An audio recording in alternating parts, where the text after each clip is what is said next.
Peer নামে তারা আবার বাংলাদেশকে বিভাজনের জন্য রাস্তাঘাটে তাদের আন্দোলন চালিয়ে যাচ্ছে। চুয়াডাঙ্গার এমপি হলে জনগণের সাথে তার সম্পর্ক থাকবে এবং সেখানের মানুষ থাকবে। তারা আজকে পিয়ার চায়। বিশ্বের কোথায় উন্নত দেশে পিয়ার আছে? যে উপদেষ্টা মন্ডলের ভিতরেও নাকি আমি জানি না, আপনাদের মাধ্যমে এবং সোশ্যাল মিডিয়ায় দেখতে পাই তারাও নাকি এক্সিট চাচ্ছে, আমি জানি না। কিন্তু প্রিয় বন্ধুরা, আপনারা জানেন, আপনারা সাংবাদিক, জাতির কলমের যোদ্ধা, কিন্তু আজকে যেই নির্বাচন নিয়ে ষড়যন্ত্র শুধু আমার দেশে নয়, পার্শ্ববর্তী দেশে আমাদের বন্ধু রাষ্ট্র বলি, কিন্তু এখনো বন্ধু রাষ্ট্রের পরিচয় দিতে পারে না এই ভারত। আজকে বাংলাদেশের যারা 17টা বছর এই আন্দোলনের জন্য প্রকাশ্যে অপ্রকাশ্যে যারা শেখ হাসিনাকে সাপোর্ট দিয়েছিল, নির্বাচনের প্রতিদ্বন্দ্বিতা করছে, আজকে তারা একটি পিয়ার নামে তারা আবার বাংলাদেশকে বিভাজনের জন্য রাস্তাঘাটে তাদের আন্দোলন চালিয়ে যাচ্ছে। আমি পরিষ্কার ভাষায় বলতে চাই, প্রিয় বন্ধুরা, যদি আজকে পিয়ার হোক, ব্যালটে হোক, বাংলাদেশের জনগণ নির্বাচন দিয়ে আন্তর্জাতিক মানের গ্রহণযোগ্য নির্বাচিত করে যেই সরকার বাংলাদেশে আসবে, গণতন্ত্রের জন্য লড়াই করবে।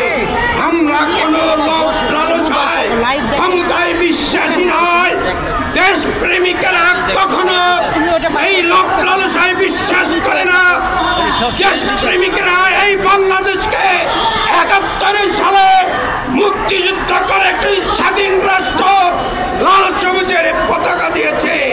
কিন্তু আজকে আপনারা জানেন, এই ২৪-এর গণ আন্দোলনের নতুন বন্দোবস্ত ১৭ই অক্টোবর জুলাই সনদ স্বাক্ষরের জন্য তারিখ ঘোষিত হয়েছে। আজকে যদি আমরা রাষ্ট্রীয়ভাবে রাজনৈতিকভাবে বিভাজন না করতে চাই, প্রিয় বন্ধুরা, এই যে জনাব তারেক জিয়া ঘোষিত ৩১ দফা যদি রাষ্ট্র কাঠামো গঠনে যদি সঠিক হয়, আমরা শেখ হাসিনার সময় এই ৩১ দফার আলোচনায় মিটিংয়ে আমরা ছিলাম।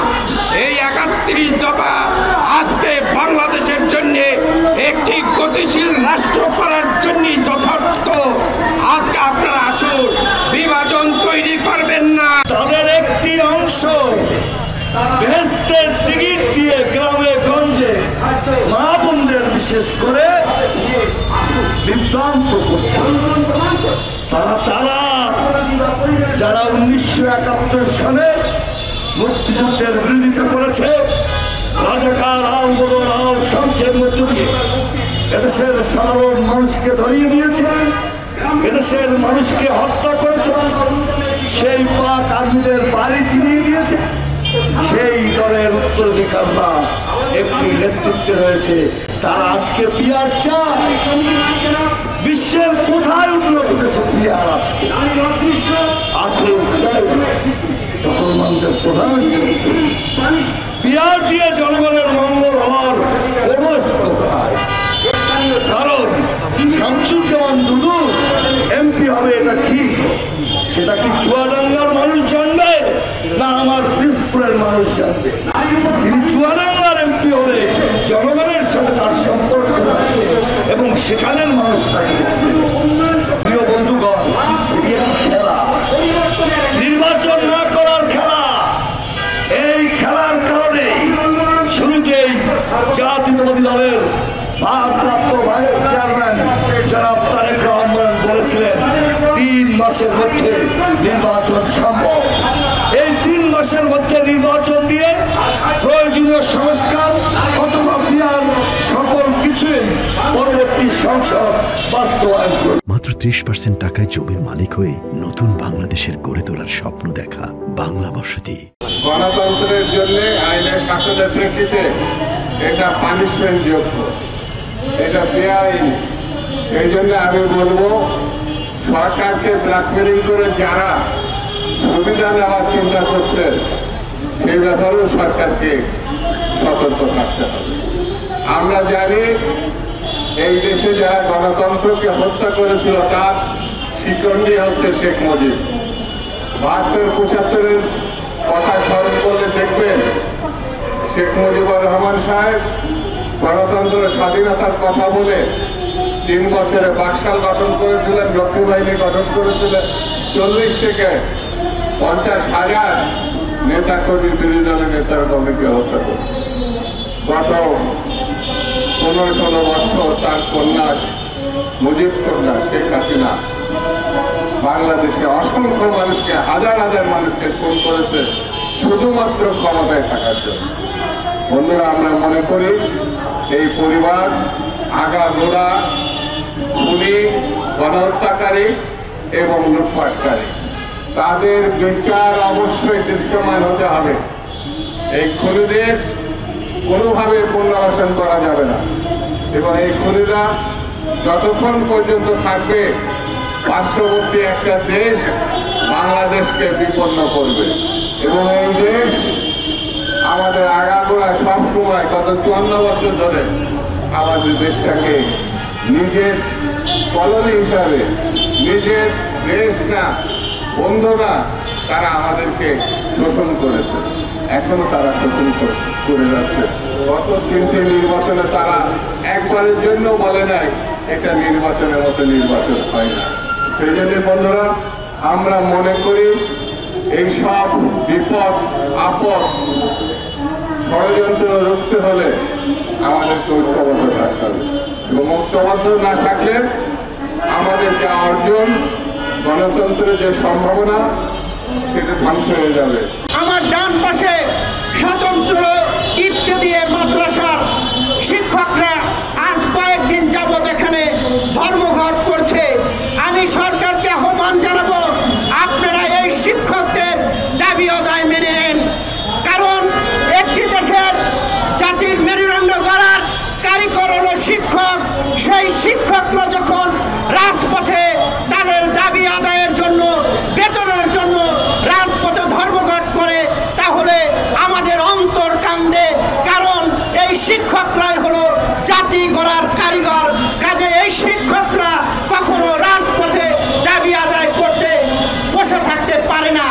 অন্তর্বর্তী সরকারের প্রধান যিনি আছেন তাকে বলবো, আপনিও কোনো শিক্ষকের কাছে লেখাপড়া শিখেছেন, কাজেই আমার ডান পাশে যে শিক্ষকরা আছে তাদের বেতন এবং দাবি আদায় মেনে নেবেন। দেশি বিদেশি ষড়যন্ত্র করে বাংলাদেশের মানুষকে আবার নতুন করে বিপদে ফেলানো যাবে না। বাংলাদেশের মানুষ ভোটের অধিকারের জন্য, গণতন্ত্রের জন্য জীবন দিয়েছে, সেই জীবন প্রয়োজনে আবার দেবে। রাজপথে আমরা গণতান্ত্রিকভাবে, এই রাজনৈতিকভাবে তাদেরকে মোকাবেলা করব। আমরা গত 17 বছরে দেখেছিলাম আমাদের মধ্যে ঐক্য ছিল, কিন্তু হঠাৎ করে এমন কি হলো যে আমাদের মধ্যে ঐক্যের বিভেদ শোনা যাচ্ছে। যেই বিভেদে আপনারা জানেন আওয়ামী লীগ এবং ভারত লাভবান হবে, যার কারণে তারা বাংলাদেশের বিভিন্ন জায়গায় অরাজকতা করছে এবং নির্বাচনকে বানচাল করার চেষ্টা করছে। আমি যারা গত 17 বছর ঐক্য ছিলেন সেই বন্ধুদেরকে বলবো, এমন কোন বিভেদ সৃষ্টি করবেন না যেই বিভেদে ভারতের আগ্রাসন মাথাচাড়া দিয়ে উঠবে, যেই বিভেদে আবার আওয়ামী লীগ নতুন করে মাথাচাড়া দিয়ে উঠে বাংলাদেশের সার্বভৌমত্ব নিয়ে তারা খেলা করতে পারবে। এজেন্টও ঢুকে গেছে বাংলাদেশে ইতিমধ্যেই। আমেরিকা সহ, যুক্তরাজ্য সহ পৃথিবীর বিভিন্ন রাষ্ট্র ষড়যন্ত্র বাংলাদেশের উপর নজরদারি হয়েছে। তাই আমাদের বাংলাদেশ জাতীয়তাবাদী দল, গণমানুষের দল, এই গণমানুষের দল গণমানুষের জন্য কাজ করে চলছে দীর্ঘ স্বাধীনতা সময়ের পর থেকে। শহীদ রাষ্ট্রপতি জিয়া রহমানের জাতীয়তাবাদী দল বাংলাদেশ জাতীয়তাবাদী দল বিএনপি।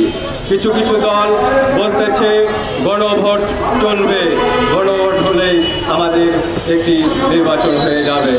কিছু কিছু দল বলছে পিআর হলেই আমাদের হয়ে যাবে, কিন্তু পিআর হলে কি হবে, তাদের লাভ হবে, কিন্তু জনগণের কোনো লাভ হবে না। বাংলাদেশ জাতীয়তাবাদী দল পিআরের কথা বলে না, বাংলাদেশ জাতীয়তাবাদী দল এই দেশের গরিব দুঃখী অসহায় মানুষের পেটের ক্ষুধা নিবারণের জন্য আমাদের দাবি এবং আন্দোলন চালিয়ে যাচ্ছে। আমাদের বাংলাদেশ জাতীয়তাবাদী দল পিআরের আন্দোলনে আমাদের অংশগ্রহণ করে নাই। বাংলাদেশ জাতীয়তাবাদী দল গণ অধিকার প্রতিষ্ঠার লক্ষ্যে কাজ চালিয়ে যাচ্ছে, গণভোটের জন্য নয়। তাই আমি বলতে চাই, এই ষড়যন্ত্র তালবাহানা রেখে এই বাংলাদেশের ধানের শীষের সাথে কোনো মার্কার তুলনা না করে এই শাপলার নিয়ে আপনারা যে তালবাহানা শুরু করেছেন, এই তালবাহানা বন্ধ করুন। আপনাদেরকে নির্বাচন কমিশন থেকে যে মার্কা দিয়েছে মূলো বেগুন, এই মূলো বেগুন নিয়ে আপনারা সন্তুষ্ট হয়ে থাকুন, কারণ আপনারা যা চেয়েছেন তার থেকে অনেক বেশি পেয়েছেন। তাই বক্তব্য দীর্ঘায়িত করব না।